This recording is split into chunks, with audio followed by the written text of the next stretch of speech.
That fall is right around the corner. Practice began today for high school football teams all around the state.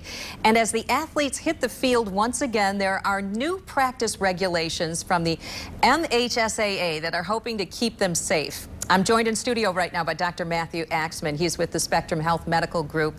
Sports doctor. Correct. Thank you so much for joining us. We really appreciate it. The changes that have been made are to help with heat safety as well as head-to-head contact, you know, with tackling and hitting each other on the field. Now, here are some of the changes. During the first week of practice, only helmets are allowed the first 2 days.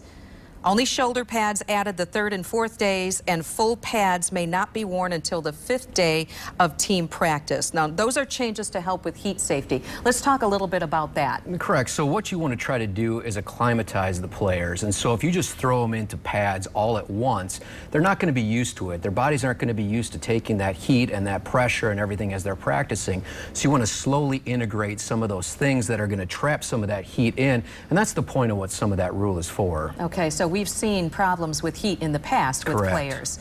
They get overheated, heat exhaustion, things like that? Exactly. Heat exhaustion, heat stroke are very important. Not so much now because the weather's not been too bad, but it might get worse. And so that's one really important factor is if we can prevent those injuries and prevent issues on the field, especially during practice, we're going to do everything that we can to try to prevent those. Absolutely. It can get hot out there and humid, needless to say. Other changes include before the first regular season game, schools can't schedule more than one collision practice a day. And that's defined as game speed, player versus player contact in pads. And after the first regular season game, teams may conduct no more than 2 collision practice days in any week. So concussions have been a big problem that we've been talking about in recent months having to do with football. How can this help? How can those changes make a difference? Well, where these changes started was at the NFL level, and then they went down to college, and now they're getting down to the high school level. And it's very important because you're getting so much collision and so much impact with them. And even during practice, they're going full force.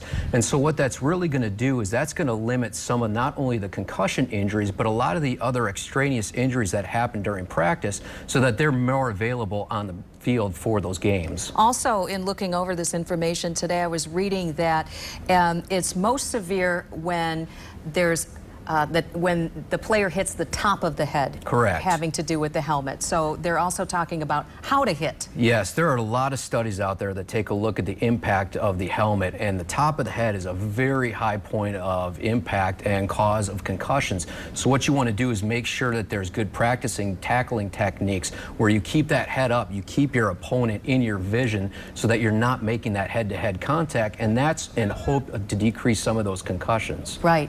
Also, we only have a few seconds left, but they've also reduced the time they've put a limit on how long practices can be, no more than 3 hours. Yes, that's very important. These kids are young, they're growing, and you've got to give them time for their bodies to recuperate, especially after a lot of the collisions and the impact that their bodies are taking. Dr. Matthew Axtman with Spectrum Health Medical Group, we appreciate your thoughts tonight. Thank you. My pleasure.